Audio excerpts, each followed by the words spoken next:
Here's one towards the goal. That's going to be gloved by Travis Ridgen. Well, this is more like it. This is Slangin The Bizkit. Here's Travis Ridgen and Dave Wheeler.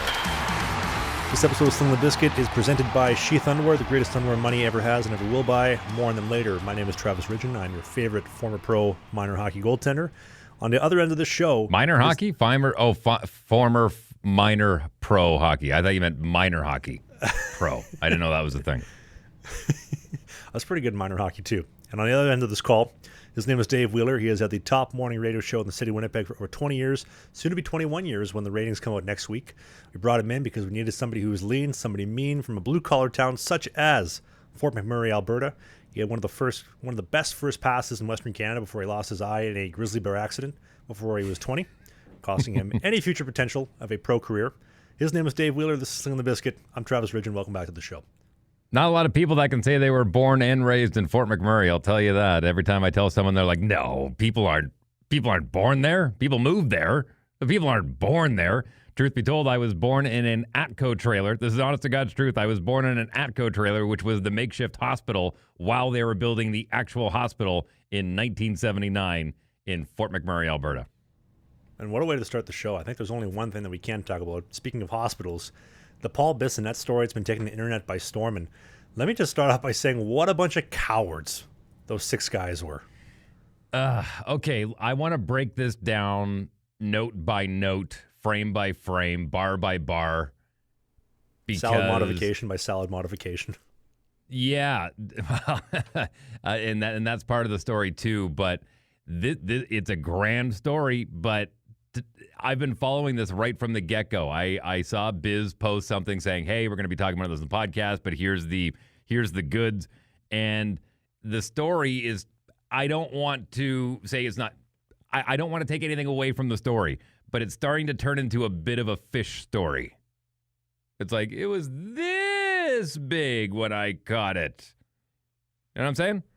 Well, because when he told the story at first, it was six guys, then it was seven guys. I saw him say the other day that there was 9 guys or whatnot, something along those lines. But regardless, the story is very entertaining and very fascinating. So if you missed it, so he's in Houston's at the restaurant in Scottsdale, Arizona.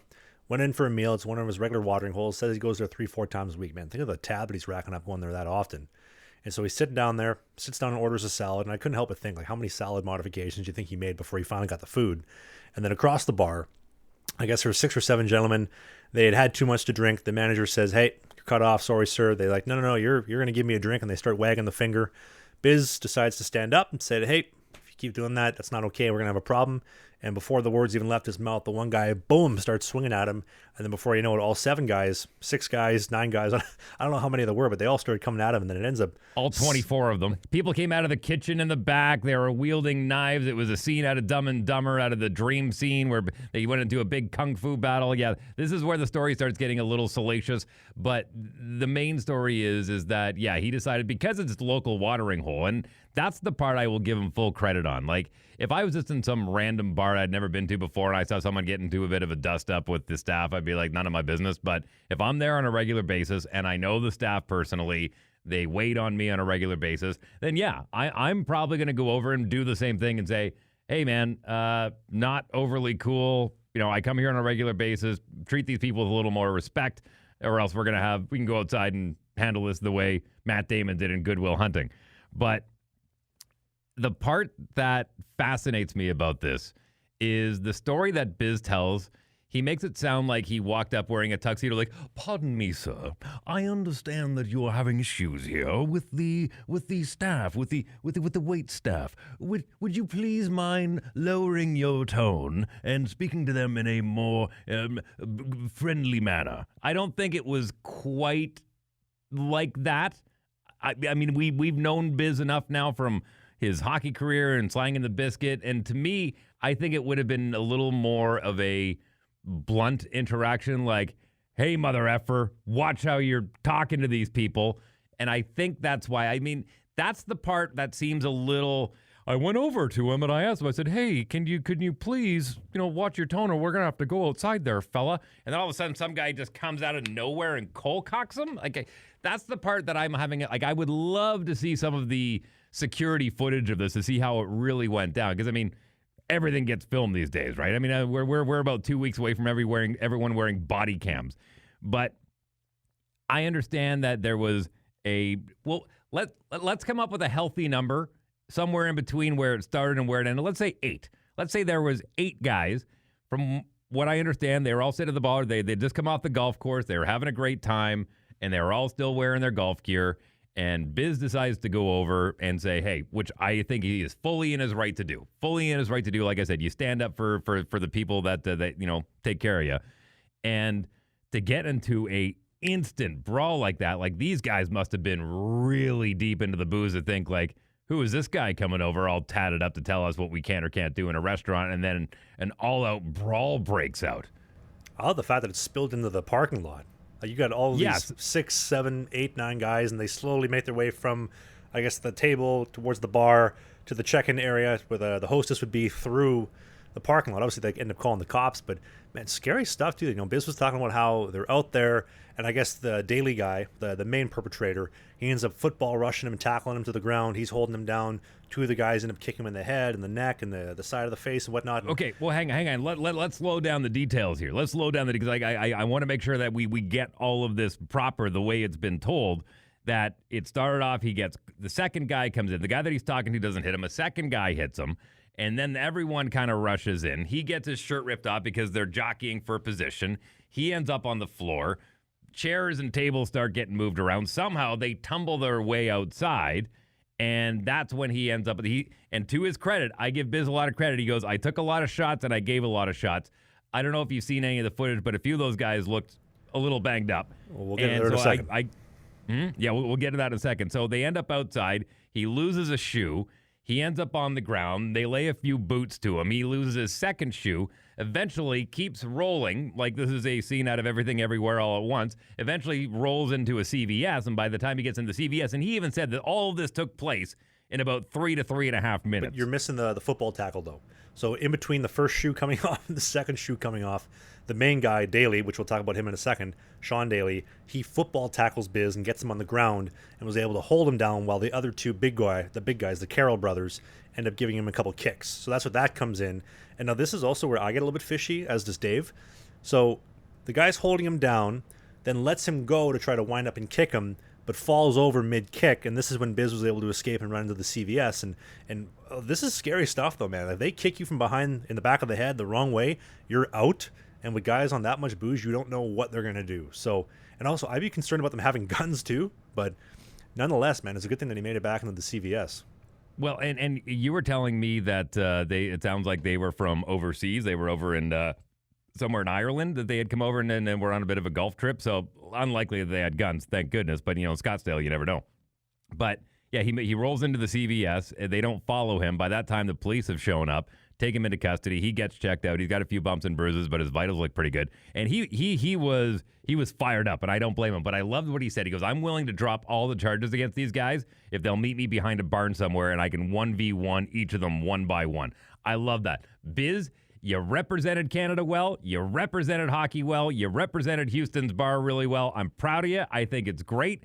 I would love to see the footage just as a curious bystander to see how this all went down. Because, listen, we've all been in our fair share of dust-ups. You have, I have. It goes by like that. Like, it's so quick. And a lot of times you forget the details and it's just a blur. So I'm sure Biz would love to see that footage too. But as a curious bystander, I would love to see how all this shook down. Truly, I would. And I hope that footage comes to light soon. Yeah, that CCTV will probably be more entertaining than the Jake Paul-Mike Tyson fight. I can guarantee you that. But man, MVP promotion should have put that one on. You know what? Hey, whoa, I love this. Get Biz in the ring with Jake Paul. That I would pay to see. He's already tried that. Jake Paul said he's not fighting guys who doesn't know how to fight. What? Biz knows how to fight. Yeah, there's actual video. Jake Paul said, I will not fight guys who don't know how to fight. And so nobody would watch it, is what he said. There's a video of it. I'll put it on the video version of the show, but that's what he said. Wow. Well, okay. Well, Jake Paul's picking and choosing his fights. That's what you do as a prize fighter, I guess. But back to Biz. Look. I'm kind of amazed the fact that, so he said it was like 2 to 3 minutes by the time it started to when he's in the CVS. Obviously, they called the cops right away, but the fact that nobody jumped in for him taking on 6, 7, or 9, or 37 guys, I'm more amazed that one of the staff members or like somebody in the restaurant didn't say, it's been about 3 minutes since they spilled out to the parking lot. I'm kind of curious how it's going. I'm going to go check on him real quick.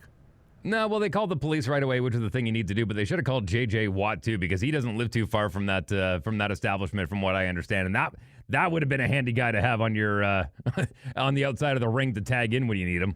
Yeah, you imagine that, J.J. Watt. So he lives in Scottsdale, Arizona. He goes to that Houston's quite regularly. He frequents it very regularly, he mentioned. Imagine he pulls up, coming in for his Friday night, Tuesday night dinner, whatever day of the week it was. Biz, you okay, buddy? Yeah, JJ, any two. Pick any two you want. Help me out. Wow. Like, Wouldn't that be something? And you know what? I give the guys credit. Even Witt on their show said, "Hey, glad you're okay." And I'd like to echo that statement. Glad he's okay. It could have been a lot worse. Absolutely could have been a lot worse. Obviously, these guys' blood alcohol levels were way higher than the legal limit. Don't know where Biz's was at the time, but man, I'm proud of you. I'm taking you at face value. I'm taking at your word. The amount of people in the fight seems to be growing every time the story gets told, but it's the way it goes. Listen, even if it was 3 guys, 4 guys, I still would have been impressed. But no, I'm happy he, like I said, I'll say it again. I'm happy he represented Canada well. He represented hockey well, and he represented himself well. And it's going to take a little while for him to come down off of that. But man, what a story for the ages. That's like some Steven Seagal level stuff. Like the fat guy, the guy in the middle of all the pictures of the wanted guys, that guy just gets buckled by Biz. He's on the pavement. And then the other guy comes up and he football tackles the guy. And if you looked at the picture of all their mugshots, those guys got messed up. Like, they took some damage and they were defeated. I mean, you're not going to come into the police station and be like, yeah, like high-fiving after you guys couldn't take off one guy off the streets. But, man, they took some damage. But this is also some interesting stuff. I wasn't able to find any videos covering this, but this is some interesting news. So the guys are Irish, come from Ireland. They come for a golf trip. And the main guy, Sean Daly, I believe his name was. Yep, Sean Daly, 29 years old, born in 1995. They busted him with a fake military ID. So they're going to be charging him with a forged military ID, which I thought was very interesting. And they also, TMZ got some footage from court. And Sean Daly was the main perpetrator. I think he threw the first punch. He football tackled Biz. He caused the most damage, so he was the one that was showing up in court. And I thought it was so interesting. They asked him, Mr. Daly, we'll be doing the hearings on December 10th. Will you be able to make it? And he said, I don't know. We'll see if I can fit it into my schedule. They said, Mr. Daly, would you like us to add some more conditions to your parole? I'll make it.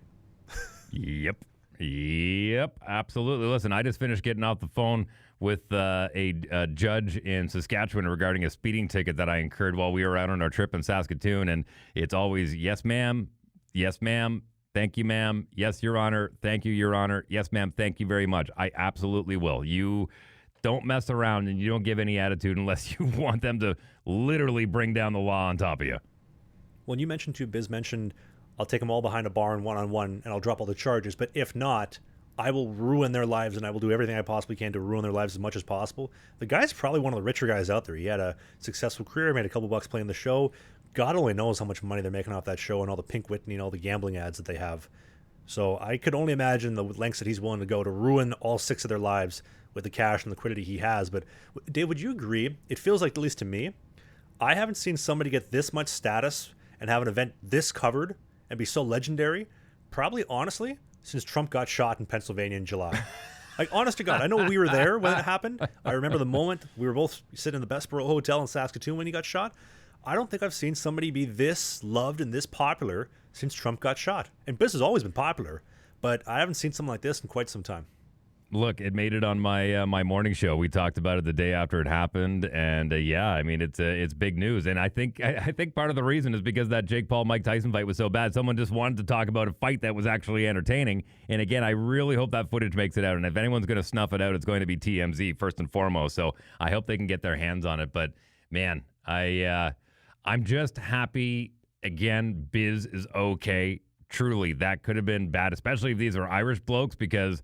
Yeah, I mean, it's when you're fighting over there, it's a little bit different. You know what I mean? Like it's they were probably a little more fired up. They're in the United States, and yeah, that could have been a lot worse. It's a good thing Biz knows how to handle himself. And as far as the whole lawsuit thing, take it from a guy who went through a lengthy lawsuit. They're not fun, man. They're not as cool as they make them look on Law and Order and Suits and all of these law shows that you see. They're not a lot of fun. They're not cool. They do nothing but drain your bank account and make lawyers richer. So in the grand scheme of things, bar them from coming back from Scottsdale, ban them from Houston, someone like that. But as far as, the whole going after and ruining their lives thing, trust me, Biz, it's not worth it. Believe me, it's not worth it. Let us know in the comment section. What do you think? Should Biz ruin their lives? Should he let it go? Would you like to see that replace the next Jake Paul fight? 1v1 Biz behind a barn with all 7 guys? Whatever it is. Leave in the comment section. Me and Dave would love to hear it. Yeah, man, I'm telling you. Speaking of scraps, though, the Mennonite Slayer, our boy, Landon Sim in the OHL, back off getting suspended 5 games because he used a bad word. He called somebody a Mennonite, and the Mennonite Slayer slugged it out. What a brawl. What a scrap in the OHL. I think it was against Owen Sound, but shout out to our boy for coming back, and looking forward to having him on the show in the near future. Oh, yeah, that would be great. I'd love to have a chat with him. And, again, he's one of those guys who's reaching the end of his junior career. So, again, if you can walk away with a few good stories, absolutely. And he's certainly making the best of his time in his last year in the league. Absolutely. I got this one in here, too. So, one of the Minnesota Wild players, he's making his NHL debut the other day. And the car breaks down, stuck in traffic. Guy gets out of the car, gets his gear on over the shoulder, and he's walking down the road in this massive blizzard, walking towards the XL Energy Center for his NHL debut with the Wild. What a legend. You know what? It was funny. I saw that video, and at first I was like, I didn't think anything was strange about that. Then I'm like, oh, well, it's kind of a bigger deal since they're, pro. But I remember doing that in minor hockey. If we had a long bus ride and we were heading straight from our place of origin to the rink, they dropped us off probably about 1 to 2 kilometers away from the rink just to shake out the bus legs. And the odd time we'd have to take our gear, the odd time they, depending on how cold it was, but walking to the rink for the last kilometer or so, nothing wrong with that. Get a little bit of that cold air in your lungs, freshen up a little bit. You're awake once you get there. You're happy to be in a warm spot. You're happy to get going. You're all fired up. No, I think that's great. I think more teams should do that. All right, go walk the last half kilometer. Let's get the legs going. Imagine the Nashville Predators coming to town in Winnipeg. They drop the guys off the Fairmont Winnipeg and say, good luck. You can walk the MTS Center from here. I remember Sidney Crosby saying that he didn't take the skywalk on the way over to Canada Life Center, that he'd walk outside because, especially in the fall, because you would get a little bite of winter. And he said it reminded him of home a little bit, especially when they're down on the southern swing. You want to take in those opportunities when you can. So I don't think it's a bad thing. It's hockey, man. Hockey is a winter sport. You should be dealing with winter. I know it's nice walking out of the rink in Florida and LA and Vegas and all these places, walking out in your shorts, but hockey's a winter sport. You got to embrace that. How did he get there, though? Because you can't walk outside past Portage, Maine. You got to go underground to get up above. Nah, you can sneak around. There's a few other side streets and whatnot. You don't have to walk across Portage and Maine. You can go down to, St. Mary's or York, and there's a bunch of different streets you can take. He's a pretty crafty guy. He gets to the net in a bunch of different ways. I'm pretty sure he can get across the street. That's a Canadian boy right there. Oh, 100%. And you know what? Hey, Cole Harbour, Nova Scotia, that's one thing about living out on the East Coast is it's not necessarily the cold, it's the humidity and the wind. You cannot put on enough clothes to stay warm in those areas. That's one thing I will say about Winnipeg. We have a dry cold. You can wrap up warm even when it gets down to like minus 25, minus 30. At least you can put on enough clothes that you can be outside. I'll walk my St. Bernard for hours as long as I'm wrapped up cold. But when that wind comes off water, that makes a huge difference. Huge difference. And it may only get down to minus 10 in Nova Scotia. I'll take minus 35 in Winnipeg over minus 10 in Nova Scotia any day. Do you know where most NHL teams stay, though, as far as accommodations go? Well, it's funny because I know all the American teams complain about staying in the Fairmont. We don't have a great Wi-Fi system. Like, we run off of LTE towers here in Canada for the most part. So when a lot of Americans are used to coming up here, they're used to having like just kind of Wi-Fi everywhere. You need to get on a plan. We have shades of that. So they complain about our Wi-Fi a lot. They complain about our internet connection, and it's really not that bad, but it's just not what they're used to. But most of the guys stay at the Fairmont here in Winnipeg, if not the Delta, and both of those have skywalk entrance, so you can walk from your hotel directly to Canada Life Center in downtown Winnipeg. I think those are the two main ones. I think they stay at the Fairmont Waterfront in Vancouver when they're on the road, I think. Yeah, the rich team. So I got it all right here. So NHL teams. Okay, well, good. Why did you ask me then if you got all the information? I was just curious if you knew. So if you ever wondered where NHL teams stay when they're on the road, this is where every team stays in Canada. In Vancouver, the rich teams like the Maple Leafs will stay at the Fairmont Waterfront. The poor teams will stay at the Westin Bayshore, which both are still fantastic hotels. In Winnipeg, Fairmont Winnipeg, except for the Boston Bruins, they stay at the Delta Hotel. Like Dave mentioned, both having access to the skywalk, so you can walk underground from the hotel to MTS Center without having to touch the outdoors at all. Canada Life Center. It'll always be MTS Center to me. Nope. Bell MTS Place. Nope. Canada Life Center. I hate it when they change the names of the arenas. It's so confusing sometimes. Ottawa, they stay at the Brook Street Hotel or the Marriott Ottawa City Centre, so downtown Marriott Hotel. Montreal, they all stay at the Les Nouveaux Hotel Montreal. In Toronto, they stay at the Ritz-Carlton or the Four Seasons. In Edmonton, the Blues, Avalanche, Knights, Stars, and Predators stay at the JW Marriott. Everybody else stays at the Sutton Hotel. And in Calgary, they stay at the Westin in downtown Calgary. I have stayed at the majority of those hotels, and Weren't you they're all golfing? You were top-notch, chipping golf balls in the Fairmont waterfront from the into the harbor, no? I was, as a matter of fact, once upon a time, for anyone that's out in the Vancouver area, I was hanging out with brother Jake, who is a legendary morning show. Hey, it's me, the champ. I was staying out with him, and I flew in the day before, and so I stayed at the waterfront, and I brought my golf clubs because he's a big golfer as well. And I had a nice view over the water, and had a few range balls in my bag, and so I decided to fire a few into the water, and yeah, it was pretty cool. It was pretty cool. It's a beautiful hotel. I got great stories from most hotels I've been to, but that one was special. Keep those in the Patreon? Yeah, sure. Yeah, absolutely. Or if you listen to some of my old podcasts. I want to see the CCTV of you chipping from 10 feet out in the water. Oh, man, it was cool. It was awesome. The Westin, I think that's where my graduation was for college when I graduated from the Southern Alberta Institute of Technology, home of the St. Trojans. Wasn't yours at the Palliser? I thought it was at the Palliser Hotel. It's a great question. That was a long time ago, and there was a lot of booze flowing that night. I think we ended up at both hotels. I'm not sure which one we actually did our celebration in, but it wasn't necessarily the graduation where you do the cap and the diploma. This one was more of like a get together for our program. So I think we ended up at one, and yeah, I think we were at both hotels at some point. Beautiful hotel. It's one of my favorite spots in Western Canada. The Palliser, affordable, one of the best stops in Western Canada. You actually have a whole channel dedicated to a few of those stops, do you not? I've stayed at a few. I've stayed at the railway hotels. Stayed at all of them. Did a series last summer. Actually, I had an idea recently. You and I should stay at the Fairmont Winnipeg and do a video. We stayed at the Winnipeg Jets' most hated hotel, or the NHL's most hated hotel. We'll test the Wi-Fi. We'll test the food. What do you say? I'm in. I would love to go on a tour and just find out how they live. I always appreciated the fact that once you got to that level of professionalism, that you didn't have to stay four in a room anymore. You get your own room, especially if you're there for playoffs and you're there on a run. I mean, I think in the American League, because you'll play a set, you'll play 2 or 3 games in a city, and so you're in that hotel for 3 or 4 nights, and it's nice to have your own space. That's for sure.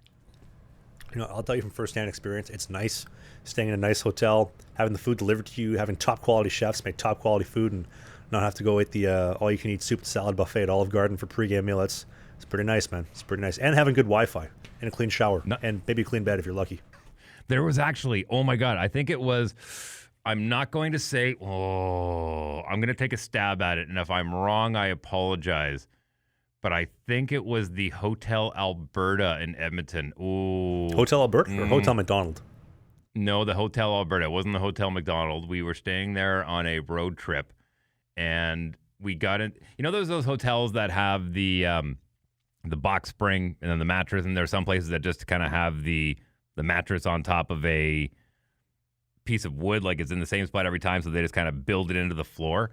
There was I don't think they labeled him a serial killer, but there was a couple of ladies of the night that he hid in between the mattress and that built-in kind of box spring that was into the floor. And so for every road trip, every time we went to Edmonton and they had one of those like box mattress set up, we'd always lift it up and check to make sure, because that rumor, that story floated around Edmonton through the 90s while I was playing hockey. And it was a little scary, man. It was a little weird. Extra value for your money. You check in, boom, there's a little surprise on the mattress for you. Oh, my God. Nope. No, thank you. Hey, speaking of surprises, you see that video of Miles Woods smacking Coach Bednar, coach of the Avalanche, in the head with a stick? What an unfortunate situation. What do you do? Because she looks behind. You just smack Coach in the head. You take him out for dinner. Do you apologize? Do you just play it off cool and just pretend like you're mad? You don't hear him getting hurt? Like, what do you do? I think, from the looks of the video, he continues on down the hallway. All the guys behind Coach obviously saw what happened, but I don't think he was in such a rage, and I don't blame him. They got their asses handed to them that night. But I think he was in such a blind rage, threw his stick, whatever was left of it, down the hallway and kept going. I don't think he even realized what happened until after he sat in his stall and started taking his gear off. And they came and said, dude, blah, blah, blah. I watched one of our goaltenders, and I'm going to call him up by name, Quentin LaRue. I remember once upon a time we were coming off the ice in Lloydminster, Alberta, and he was PO'd, and he went to slam his stick, and he wasn't looking, and he caught one of our forwards in the shoulder and dislocated his shoulder, having that big stick come down and took him on the shoulder. So I've seen it happen before. It's not the first time. Won't be the last time. Was it Vokoun that took that one? They ended up getting split for a few zippers in his face. Came right through all the shards. The shrapnel off of the stick came off after, I can't remember who the defenseman was down in Florida. Keith Ballard, thank you. Off the side of the stick, caught him in the mask. It happens, man. Like, I understand. They always say you got to be responsible for your stick. That doesn't just mean on the ice. That means on the bench. That means down the hallway and everything. It sucks. He is going to have to make that right with coach, whether that be a case of beer or something and a lot of apologies. But when you're in that moment and you're still PO'd, that the wrong thing to do is like, hey, you just did this. What is he going to say? Oh, my goodness, I'm so sorry. I didn't mean to do that. Is he okay? He's probably still mad about it and even more mad about it. Only way to solve it. See you in court on Tuesday, fella. $5. Right? Yeah, I guarantee you there would have been a substantial fine for that. What do you think they give him? $5 or $10 max fine? Add a couple zeros at the end of that, and then I think we're maybe somewhere in the ballpark. You know what? That's a great question. What does NHL court look like fine-wise? Because we do $1, $2, $5. Max is like 10. I wonder, how many zeros do you put on that? Because their paychecks are 3 extra zeros on top of ours. So yeah, I think a bad fine would be somewhere in the vicinity of 1,000. Yeah, I think 1,000 to 1,500. If I had to take a educated guess at that. All right, Woodsy, we got you for $1,000 on the board. Smack him coach in the head with your busted twig.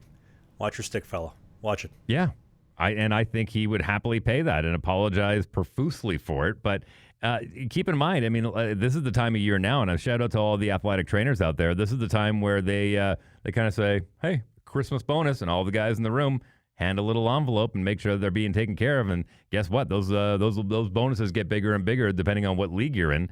Because I know, and I don't know if you guys did it where you were and how much you were chucking the athletic trainers at Christmas time. But I know even in the American League, they were putting a few bucks in their pocket by the time all the guys finished off making their church donations. Yeah, try to do like $50, $100 a fella, and then try to get the trainer. I don't know, like two grand. Would it be $2 grand? $1,000? I'm bad at math. Math was not a prerequisite to do what I did. We've talked about this before. So that was in the Fed. Okay, so again, maybe double that for the East Coast, triple that for the American League, and then maybe go 10 times that for the NHL. So you think maybe a few of those athletic trainers are walking away with 10 to 20K around Christmas time? That's kind of a nice bonus, and it's all cash too. Yeah, baby. No tax-free, so our Lord and Savior in Canada isn't taking 60% of it. But you know, that's an interesting point too, like salary-wise, because guys in the American League only make a max of $75,000, $90,000 a year tops on an American League contract. Obviously, the NHL guys coming down make show money. But then in the East Coast, minimum starts at around $24,000, $25,000. I think it goes up to a max of, I think, about $32,000, $35,000. So slim pickings, especially when it comes to tax time. And, you know, the tax man wants his cut. You can't opt out of that clause. So, yeah. Well, look, since we're talking about the Gitch guys and the athletic trainers out there, great opportunity to mention our first sponsor of the day, our title sponsor, have been from the genesis of this show, Sheath Underwear. And by the way, my wife, very, very happy with her selections. Did you get that video yet? I'm working on it with her. She wants to make sure she goes through all of them to see which one she likes best, but she is very impressed by it. So thank you to everyone at Sheath for that one. If you're new to the show, Dave's wife is a former Playboy model, and we're trying to get her on their kids' trampoline, jumping up and down with some slow-mo 240 frame per second video. A little cold for that in Winnipeg right now. A little cold in Winnipeg. Oh, it's the perfect time of year. It's the perfect time of year. I don't know if the trampoline would even move. It's the perfect time of year. Minus 14 today. Oh, you're getting soft over there. But you can stay warm with an amazing pair of underwear from the team at Sheath. The Sheath is American-made. They got their incredible bamboo mesh. It is cooling. It's their new and improved bamboo mesh, cooler than it ever has been before. They got the dual pouch. This is why you buy Sheath underwear. It's comfortable, and you can also put everything, all your manly parts, into a separated, segregated compartment. So your dick and your balls, your beef and your cannolis are not sticking to the side of your leg. There's nothing worse than having a long day, being to the gym, having to peel it off the side of your leg. You just put it where it needs to be. It stays fresher for longer. And right now, you go to the link in the video description. You click on that link at sheathunderwear.com. Use the code BIZKIT, BIZKIT, 69 Bizkit69 will get you 20% off, the greatest pair of underwear has ever bought. And if you're in Canada, you're like, oh, no, Canada Post isn't going to deliver. They're on strike. I'll run it over. I got you. Look at you go. You're just a dandy human. I know you mentioned it a couple times, but a dude who really needs a pair of Sheath underwear probably is going to be Connor Hellebuyck for the amount of wear, the amount of mileage they're going to be putting on him this year. Like they are starting him for every single game. It doesn't seem like they're giving Comrie many games. And Comrie many games, I should say. And I saw a stat the other day. Marty Brodeur, legend, first ballot Hall of Famer, one of the greatest goaltenders to ever play. From the span of 1995 until 2010, for 15 seasons, he averaged 74 starts a season. That is incredible. Murphy. To be that consistent, that good. That's unbelievable. Crazy. I don't think Connor Hellebuyck's going to be that good, but at the same time, he's played 520 games at this point in time, and he's 13th in NHL history for save percentage. You know who's above him, Dave? Marty Brodeur? No, Marty Brodeur is not above Connor Hellebuyck all-time save percentage-wise. Over 500 games played? All-time, 200 games plus, highest save percentage of all time. J.S. Jaguar? No, sir. Oh, okay. How about Floppy McFloppy, Dominic Hasek? Yes, Dominic Hasek is number one all-time, but above him, friend of the show, former guest, Corey Schneider, Corey Crawford, Hawks legend, 2 mugs, Tim Thomas and his band of beautiful bumblebee-colored men, original 6, baby. And believe it or not, Roman Czechmanic, Flyers legend, guy only played 200 games. He's famous for giving up that goal to the Leafs in the playoffs when he's behind the net trying to pick up his glove. They scored 5 on him. But he is, I think, top 5 all-time in save percentage, all ahead of Hellebuyck, but Hellebuck's only 13th. I remember he only played about 5 years in the league, mostly with Philly, and then I think he had a cup of coffee with the Kings. But I actually read an article about him this past summer, and he died only, I think, just last year. I think he died at early 50s. He passed. What did he die of? I don't remember. I don't even remember if they said or not, but he, I think he made somewhere around the equivalent of about $10 million in his career playing in the NHL. He went back to his home country. I mean, he played in the Swedish league and whatnot. He did a little bit of coaching here and there in the junior ranks and minor hockey. It didn't really take off for him. I know he had made a bunch of, I don't want to say bad investments, but he made some investments that didn't really pay off, and I think he ended up having to auction a bunch of them off. But yeah, passed away at 52, somewhere around there. I think he had passed away. Yeah, tragic story, but man, he was memorable. Like as soon as he said his name, I had this rush of memories that came back. Great goatee on the guy. I remember that. Good on Corey Schneider for making that list, though. Great setup for the Kings too. Yeah, he was a memorable goalie for the amount of years that he played in the NHL. That's for sure.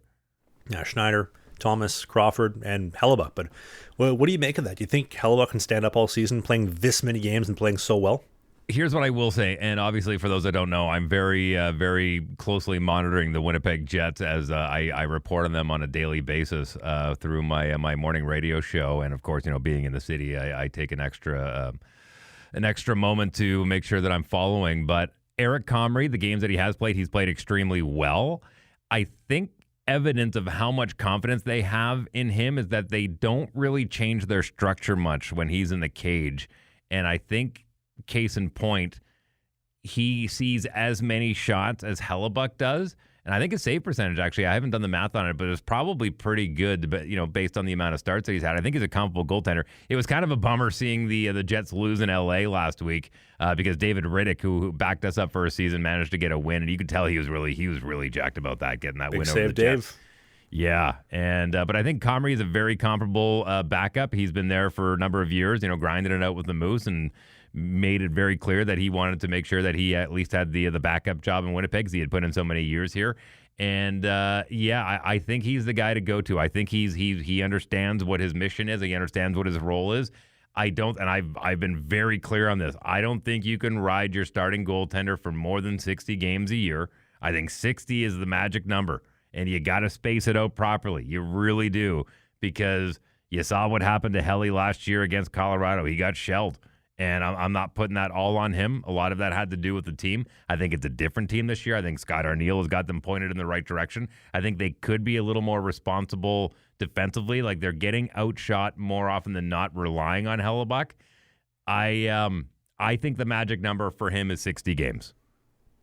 It's interesting you mentioned that because I believe since 2010 there's only been 2 exceptions where the Stanley Cup winning team's starting goalie, the winning goalie, if you want to call it that, has played more than 55 games. And I know one of them was Jonathan Quick in 2012, and I believe Andre Vasilevsky, but obviously they take out the 2020 season because they didn't play the full season. But outside of that, everybody that was won the mug has played under 55 games. The Darcy Kempers, the Anthony Niemis, they all played a shortage of games, which keeps them fresh and kept them playing a long time. So I think you're onto something there, Dave. Yeah, and I think the 60 number almost kind of guarantees you the Vezina because, you're the guy that you even mentioned, I think it was last week or the week before, like, never mind the Vezina. He could be up for the Hart as most valuable player in the league this year, and I think he's definitely worthy of that nod, and we'll see what happens because I don't see anyone really. I mean, it's hard too because the Jets really do have a solid team, and I'll say this again: if you're new to the show, I think evidence of why the Jets are the best team in the league right now: third and fourth line. They're putting guys on the third and fourth line on the power play. Like, all four lines are going. There's no fear whatsoever of putting any guy out on the ice. Fleury's been a great addition on the back end. I knew squat about this guy before he got on the roster. Morrissey's playing well. Between him and Pionk, and man, it's so nice seeing Pionk play well and get points on the board because when we lost Trouba, he was the guy coming the other way, and he's really shown up and understood his role as well. I think everyone on the Winnipeg Jets understands what their role is this year. I've got a lot of high hopes for the Jets. Rumor has it after the Kings lost, the third line flew back to Winnipeg to hop down to Earls on 300 Main, and they flew right back to make it for the Vegas game. Of course. You didn't hear it from me. Well, listen, those wings are good, man. They make good wings there, and it's a great spot. I love that spot down on Earls Main. Wings, the apple and brie chicken slider sandwich, fella. That's a great sandwich. I used to love their Mediterranean linguine until they took it off the menu. That was one of the best dishes they had. I know, last time you and I went, you dusted off like 20 hot wings like it was nothing. Lady brings out 2 plates of wings to Dave, and Dave's like, here, I'll take those. Dumps them on one plate, gives her back the plate. Thank you very much. Yeah, high-protein diet, man. I'm telling you, it's the way to go. That's how I keep this the slim figure. I was going to say, how do you keep that petite dancer's figure in check? Would that make sense? High protein, man. That's the way to go. Speaking of goalies, and I know I mentioned Brodeur, but he was... How many starts was he getting when he was with the Devils? Like, I mean, they rode him all year long. I remember... But you got to keep in mind, to 2010, he was getting 74 on average, but since 2010, that's when it flipped. No longer was the 70-game, 85 or 82-game-a-year starter winning the mug. Since 2010, it's been the 55 games and under guy. Are you getting the feeling this year that there's going to be goaltender movement before the trade deadline? There has to be something, specifically in Edmonton, because their goaltending situation, we've documented it so painstakingly the last year, but they're struggling. They're struggling real bad with Stuart Skinner. Nobody likes being told he's right more than me. Well, you like to think that they pick up a guy like John Gibson because they could really, really use that type of guy, which we'll get to in a second. But you know who snuck up and actually has better stats than Hellebuyck right now? And I got to give him a shout-out. Filip Gustavsson, the Swede. He's got better save percentage, better stats than Hellebuyck. He's got a goal. Way to get in the highlight reel, fella. Be on every sports show that evening. Nice bomber from, I think, St. Louis, that was? From downtown St. Louis. And both Toronto goaltenders are up there in the statistical categories as well in the NHL. Like, it's impressive to see. You see that picture of Anthony Stolarz? He was courtside at the Raptors game the other night. I know that the Raptors were having a tough season, but he was sitting courtside, had a beautiful misses, so he's not on the market anymore. Had a couple beers by his feet, so you couldn't catch him on the photo, but hey, I pay attention to little details there, fella. Raptors beat the Pelicans, I think was it Thursday night? Yeah, they beat the Pelicans, and that was only their 5th win of the season. I don't know how they did against the Heat, but what do you think? Like, speaking of which, just to kind of change things here a little bit, the NBA kind of borrowed a page from European soccer where they play in-season tournaments that's for a different cup than the NBA trophy. Like, have you been following this at all? I don't follow any basketball. Sorry, Dave. Yeah, it's really interesting. Like, they have a little mini tournament inside of the season, kind of similar to the way European footy does. And I wonder if this will ever spill over, because I know they do it over in my buddy Danny Stewart, who coaches over in the UK. I know he's mentioned that they do it as well in their league just to kind of keep things consistent, and the fans over there get it. I don't think the North American audience would really get it, but it's a really interesting way. So you would, for instance, like the Jets played in Vegas Friday night.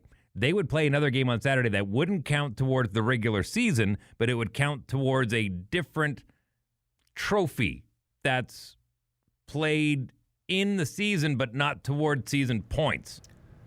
I would love to see the NHL participate in something like a Champions League. So if you don't know, in Europe, teams in the SHL will play teams in the Swiss Top League and the Finnish Top League and the not the KHL, but all the European leagues and the German league. They all come together and will play inter-country leagues for the Champions League championship, which is really cool. You get some really cool matchups and competition, but it's only 1 game a month, 2 games a month, 1 game a month, and then they sprinkle it throughout the entire season. Yeah, and there's been conversations about the KHL, playing against the NHL, and that's why the NHL has done this hockey. They'll play the first regular season game. And the NFL's been doing it for years, where they do it over in England and Germany and whatnot, and trying to spread the game and grow the game. And I get all that, but I think you would probably infringe on the World Championships a little bit if you started doing stuff like that, because after the non-playoff teams, their players go over and play in the World Championship. I don't know. It's a really interesting dance to try and maximize the amount of eyeballs you're getting on your sport, but I think there is something to it. I would love to see it, but it's kind of, the NFL and the CFL, believe it or not. The Canadian Football League and the National Football League used to have exhibition games where they would play league to league, and the NFL dominated. And that's the only fear, is that if you dominate year after year after year, which I'm pretty sure the National Hockey League would and should, especially against the KHL, then when they play those exhibition games over in Europe to start the season for, I think, the Global Series, they usually play the local pro team. What do you mean? Like in an exhibition game, like they play some of their, you break this down for me. Yeah, so like when they go to Germany, if let's say they're playing in Freiburg, they would play the Penguins team. If they're going over to, let's say, Sweden, and they're playing at the Global Arena, I think the Avicii Arena is now called, but you play the Djurgården hockey team. Like they play the top pro team from where they're hosting, or they were in Finland. Was it Tampere? Maybe it was Helsinki, wherever it was this year, when the Panthers played, I think, Dallas, and they played the top team. So I want to say the Sabres played the top team from over there, something like that. What's their record? Sabres. Oh, the Sabres dummied them. I think it was like 6-0. Okay. Yeah, see, that's the risk, right? It's basically saying, like, hey, don't forget, we're a better league, and you're watching a secondary league. That's not great for the fans. It's interesting, though. Have me watching. Yeah, I mean, it's an interesting experiment. I still love the idea of, and I've talked about this before, but making it more like you have your Premier League, your Champions League, and so places like, the Bridgeport Sound Tigers would have a chance to play in the NHL. If they could, win their league title, they would move into the NHL. But then your affiliation and, the whole farm system and that kind of stuff, that kind of goes the way of the dinosaur. I don't think they're going to do that anytime soon, or if ever. I think they're pretty happy with the model they have. But I think there is something to marrying the champions across different leagues. But I think the KHL and the NHL would be the two dominant ones. I like that, though. Top American League team versus the bottom NHL team for advancement relegation. Like you said, it would destroy the farm system, but that's actually a really good idea. Listen to the comment section.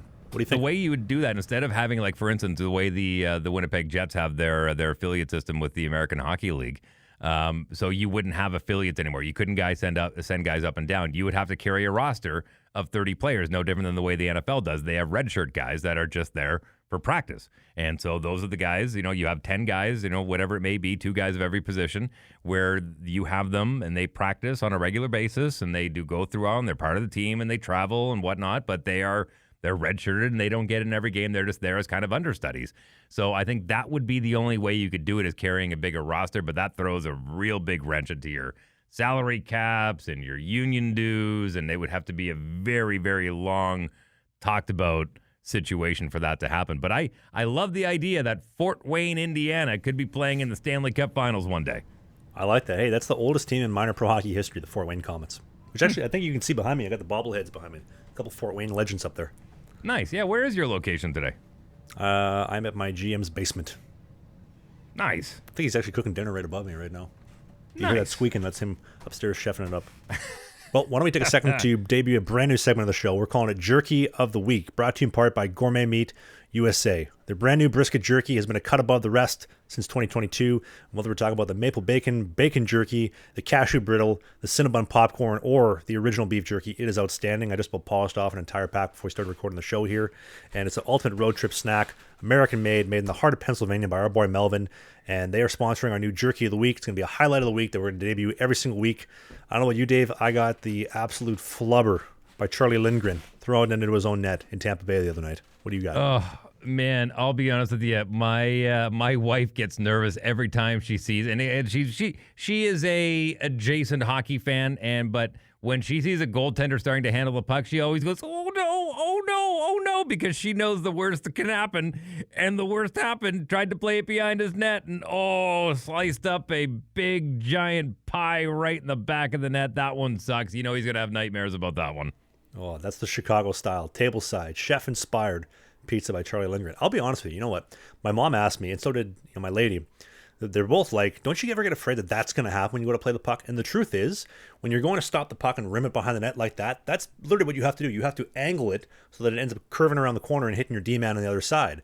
But if the puck's bouncing, it's not sitting properly, or you're just not careful on your stick, it will bounce like that. And you got to feel for a guy like that. Charlie Lindgren, he's been in the show for a couple of years, but man, that's got to be an all-timer. You know, we talked about it earlier, the Roman Czechmanic bending over to go get his glove at the side of the net, and then the Leafs scoring him 5-hole. That's going to be one of those plays you see forever. But that's going to get at least my jerky of the week. What do you think, Dave? You got one? Yeah, I agree, and I think a close runner-up was Flower accidentally handcuffing himself against the Oilers when Dry decided to ice the puck and didn't even know what happened. He's like, what? Did McDavid score? Why is that weird? What's going on? No, McDavid didn't even touch the puck. And it was so reminiscent. Oh, it brought back nightmares for me. Vesitosla? The Flower, when he was playing in the World Junior Championships and he got handcuffed by that American goal when it kind of went over his head and he just kind of did the old woof. And then it went behind him. That one was very similar, where he just lost track of the puck and went behind him. I think this is going to close out his career as quickly as far away as the one that started it off. Man, I hope that guy never sees the law, because he wouldn't do very well in handcuffs because he puts them on himself. But, man, I guarantee you that's one he'd like to have back. And then a hometown bounce, as they said on the broadcast in Edmonton when Draisaitl got that goal. That was an absolute gift. And, the Flowers, he's got a good enough sense of humor. He's been around the game long enough that he's just going to chalk that one up to bad luck, where I think a less savvy goaltender would probably let that one bother him for a little while. But, man, I love the fact that the Flowers still playing at this point in his career. See you in court, fella. That's $5 right there. Yeah, right? Totally, for letting one like that go. Absolutely. And the bounce that puck took, though, it literally bounced at the exact moment to just hop over his skip, over his stick, through the 5-hole and squeak through it. I wasn't a fan of his body language after, when he's all like, ugh. He's all like depressed on the ice, but that's tough, man. That's a far blue line bouncer there. You like to think that the Zamboni crew, the ice maintenance crew, had little to do with that. That's a tough one, man. Yeah. Who knows? I know everything's pretty uniform in the National Hockey League when it comes to their ice making these in this day and age. But listen, we started off the show talking about... Hold on one sec before we carry on. Just got to give a quick shout out to Gourmet Meat Express, the Brisket Jerky USA, where they are a cut above everybody else. Where taste meets flavor, they do not compromise an ounce of flavor or nutrition. The best beef jerky on the market. Like I mentioned, the ultimate road trip snack. And right now, the code BISKIT is going to get you 10% off, Biscuit69, excuse me. If you go to the link in the video description, click in that link, tap in that code, boom, get yourself 10% off the best jerky money can buy. And thanks to our boy Melvin and the team at Gourmet Meat Express for sponsoring this new segment. Sorry, carry on, Dave. My boys ate the crap out of that jerky, by the way. Oh my! Do you have any goodness. left or no? No. I might not have any left for next week's show. No, she gone. I think there might be one bag left. Maybe I'll bring it into next week's show so I can show you the packaging and everything. It's really good, like solid stuff, and it comes off an Amish farm, so you're not getting any of that crap. There you go. There it is. It's beautiful because you're not getting any of that stuff that RFK's screaming about down there. The video in the version US. of the show. Look at this. I'm almost out of maple bacon jerky. It's so good. No, I even got the popcorn and trail mix right here. High quality stuff right there. I guarantee you put that in your mouth, you won't be disappointed. We started off talking about the coach getting the errant stick in Colorado. Jim Montgomery, after getting axed by the Bruins, landing in St. Louis very quickly on a 5-year deal. I think that was a bit of a knee-jerk. But, man, this record shows that he can coach a good hockey team. I'm just a little worried because the Blues aren't one. Oh, jeez. I thought that was interesting. What did they shit-can him for 3 days and he had a new deal? He had a 5-year deal after that? No. It literally was like somebody was waiting in the dumpster going through scraps and they're like, hey, Jim, how'd you get here? You want to come play for the Blues? And, yeah, they got him on the bench real quick, so I'm sure he was pretty happy to get a gig right away and not have too much time to think about it. But, yeah, he had a really good run with the Bruins. Bruins are starting to turn into maybe an average hockey team, and that's exactly he's getting into a below-average team with the St. Louis Blues. I think he has the opportunity to turn it around. I mean, his stats show so. I mean, he's got over 180 wins in his coaching career so far, so I hope it goes well for him. The Blues are actually going to be here Tuesday night playing against the Winnipeg Jets, so we'll get our first look at Jim Montgomery behind the bench for the Blues. I got a new theory for you. I'm curious if this is going to start changing in the NHL. When a coach gets fired, if a team likes him, if a GM's like, I really want that guy, instead of waiting for the offseason, on the spot, shit can your current guy and say, Jim, come on in there, we want you. I think Mike Sullivan might be a guy like that too, where the Penguins are struggling. The second he gets fired, some GM's going to be like, you know what, I want that guy behind my bench. He's got 2 mugs, he wins, he's been around for a while, let's bring him in here. The former, I believe, Portland Winterhawks coach, Mike Sullivan. Yeah. You know, speaking of coaching, I think we're going to see a couple changes as we always do throughout the season. I really, really hope that Montreal sticks it out with Marty St. Louis. I think he has a lot to offer. He got handed a really bad situation, and I don't like the way they start, pointing fingers, right? Oh, it's him. Let him build. Let him take Suzuki and, a few of these guys and a lot of these really talented hockey players. Let him do what he does. And I say you got to give him at least a solid 3-4 years after this year to really see what he can do with the Habs. You see him roast the media the other day? I thought that was hilarious. Well, look, the Montreal Canadiens, I mean, we're kind of absolved from it. We're more focused on Toronto being the center of the hockey world and how intense the media are there. But en français, c'est difficile aussi. Like, it's really hard over there in Montreal as well. Like, they're really hard on their team. Like, La Gazette, they don't pull any punches when it comes to writing about the Habs, and they are having a field day with St. Louis. So I think it's actually really good that he's sticking up for himself in French and in English because they need a coach with a backbone. I like that when the one reporter was asking him, hey, do you think you should do something about your offense, try to get some more goal scoring? Do you think I would take advice from you? Probably not. Then why would I take criticism from you? Get wrecked. Yeah. No, and he's absolutely right. And I think he's more than willing to play nice, but he's just as frustrated. You think he likes taking all these L's? Of course he doesn't. No. And so to sit there and to state the obvious, I think that's when a lot of not only coaches but players get a bit of a, they get their feathers up a little bit, kind of going like, yeah, I know, I understand. We have our issues. We're doing our best here. I know the best isn't good enough for you unless we're putting W's on the board. But no, I was happy for St. Louis. I'll tell you, I was even happier and take it from a guy who loves language. Like I'm fluent in French. I'm fluent in English, obviously, and I'm getting there in Spanish. I love learning different languages. I can say general greetings in most languages and I can kind of get by. But to me, I always really put a feather in my cap when I can make somebody laugh in a different language. And who was it? Is he Russian? When he did the old who was it? The forecheck backcheck. Nikita Grebenkov. Yeah, the media asked him, well, how was your first game? He says, as he's missing all of his teeth, and I'll show it in the video version of the show, backcheck, forecheck, paycheck. I absolutely love that. He had the boys howling, all the media guys laughing, and I think he really enjoyed the fact because he's probably a really funny guy in his native language, and the fact that he's able to make people laugh in a different language, take it from a guy who feeds. Like, I literally live on laughter for my daily job. I love it. I've done stand-up comedy. There's nothing like having the feeling of having an entire crowd laugh. That's a good feeling, and I could tell he was loving the fact that he could get people laughing and comfortable in a different language, in a very new language to him too. My hat's off to you, sir. I thought that was fantastic and a great line as well. It's not the first time I've heard it, but I absolutely loved hearing it coming out of that accent. Hey, man, I'd be in a great mood too if I just had $10,000 dropped off my bank account from the Toronto Maple Leafs for a day's work. Right? Though it doesn't hurt. Doesn't hurt. Man, I was really happy for him. Yeah. Good for him. Really happy. Very, very happy, sir. Speaking of money, what's on your Christmas wish list this year? I'm curious to know what in the bowels of Travis Ridgen's mind on all the things that he wants this holiday season. What's on your list? Honestly, I probably want a signed copy of Goon by you. I can make that happen. That's really easy, actually. I was at a thrift store not too long ago, and I saw a copy there going for 99 cents. I'm like, that's what I've been reduced to. Dude, we should get like 10 of them. We could probably flip them on eBay for $2. Signed. Double our money. That's a good ROI. Let's try to increase the revenue on this show. Let me know. Listen, if anybody has a DVD copy of Goon, you want to ship it out to me, I'd be more than happy to put my ink down on that and send it back to you. More than happy to do that. If you didn't know, Dave was one of the hit stars in the movie Goon in 2011 when it came out. One of my favorite movies. 2011? Is that how long ago it was? My God. Well, because I remember when I was playing AAA hockey for the Winnipeg Hawks, that was in 2011-12, and we watched that movie religiously on the bus when we go between Winnipeg and Thunder Bay. So it was at least at that point in time. No, it would have been 2012, I think. It was late 2012 when we were watching that. Man, oh man. That's you feel old yet there? No, it seems like a lifetime ago, man, but I remember it vividly. I remember filming it. We filmed it at Tech Voc High School here in Winnipeg. We filmed my scenes there, and I did the premiere with Michael Dowse and all the investors and stuff. Yeah, it was really cool. I didn't do good enough that I got invited back to do the sequel. I was replaced by James Duthie, but that's okay. I forgive you. Duthie sucks. Who said that? But that actually landed me another gig that I got to do here locally in Winnipeg, where I didn't get to do it in person, but after post and after they did all the voicing, I got to share a scene with the legendary Norm Macdonald, which is pretty cool, in a show called Sunnyside, which had a very short run. It was a sketch comedy show, but yeah, it was pretty cool, and I hold that very near and dear to my chest as far as cool accomplishments that I've had in my career.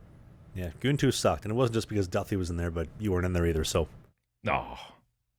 But I also love the opening shot they have in the movie. They have there's a rolling camera rolling down the Arlington Bridge, getting a shot of the Winnipeg skyline. If you see the movie, they try to pass it off. I believe it was the Montreal skyline, but it was a great movie. A lot of stuff filmed in Winnipeg. They had MTS Center at the time. Yes, I know Canada Life Center, Dave. Mm-hmm.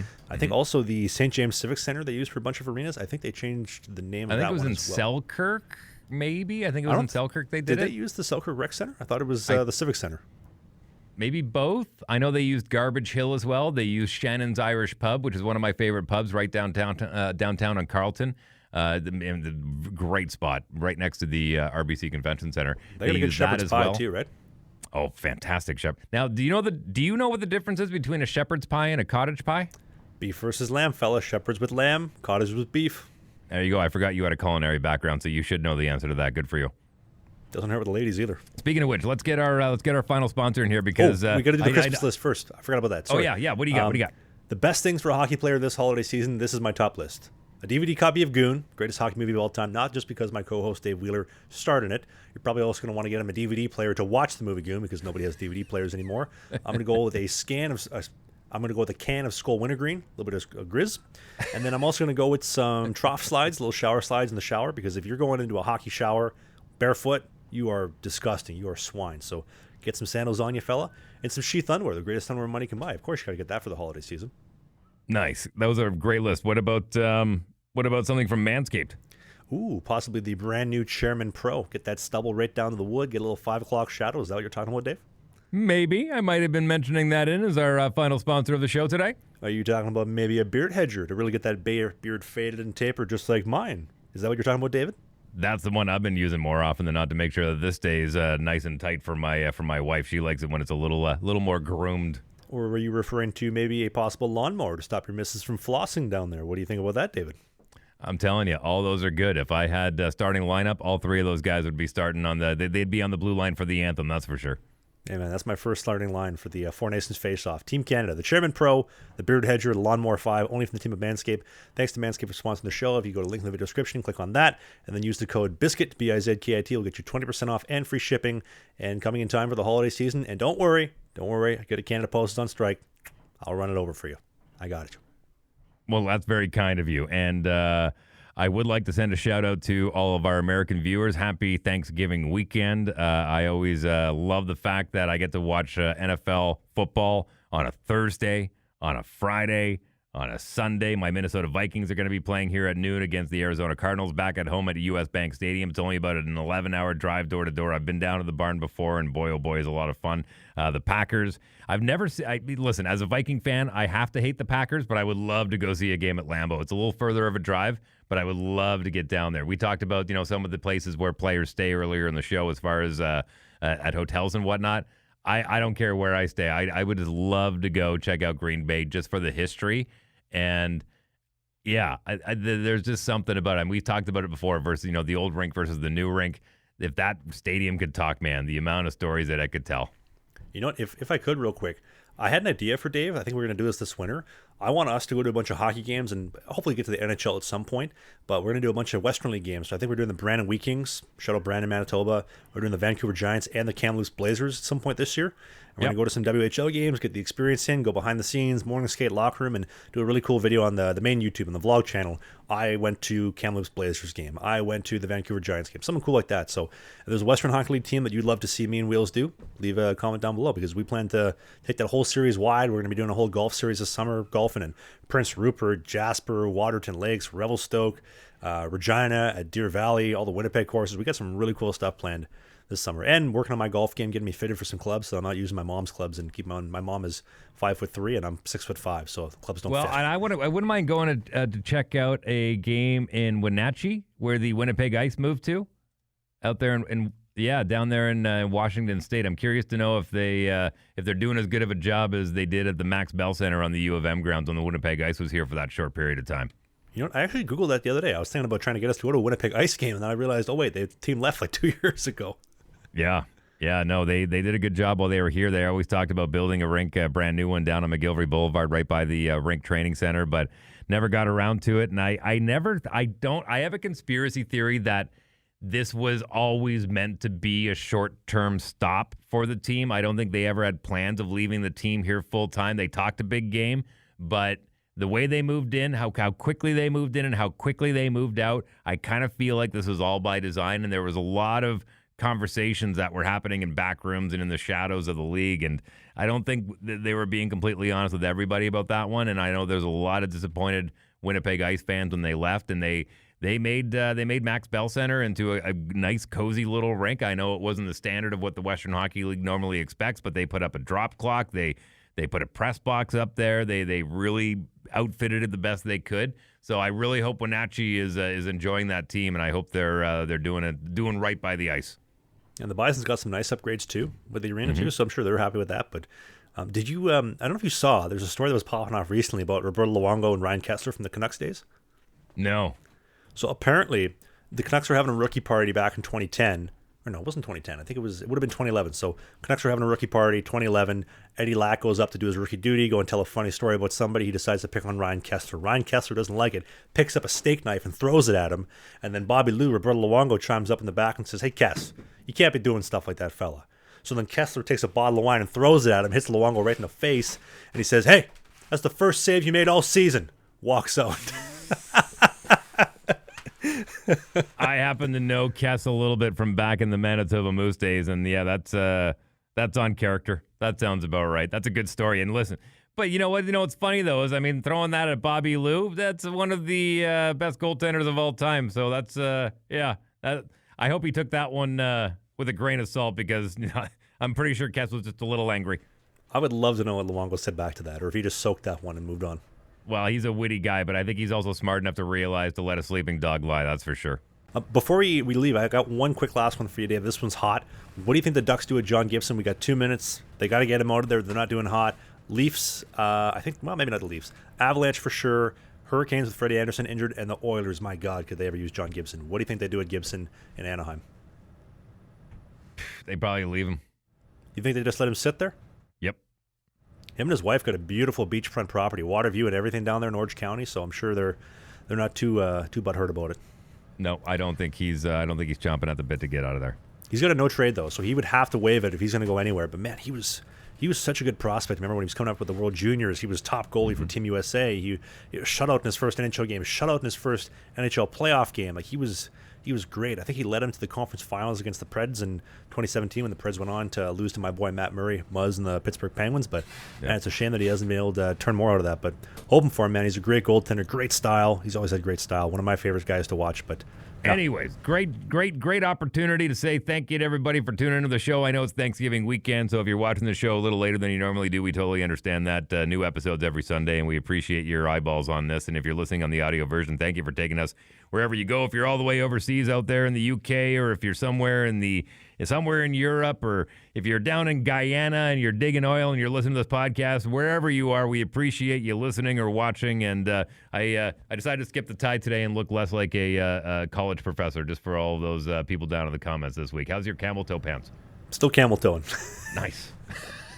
Anyway, thank you very much for listening to Slangin The Bizkit. I'm Travis Ridge, and that's Dave Wheeler. We do a new episode every single Sunday at 11 a.m. Eastern. We have the YouTube Clips channel for all the clips and the hits version of the show. If you missed it and you want to get that version, if you want the full version, the shorts version, we have all that stuff. We have the Instagram, the TikTok clips as well. Thank you to our amazing sponsors, Sheath Underwear, code BIZKIT69 for 20% off. Brisket Jerky USA, code BIZKIT for 10% off. And then team at Manscaped, code BIZKIT for 20% off and free shipping. Thanks as always for watching, and we will see you next Sunday.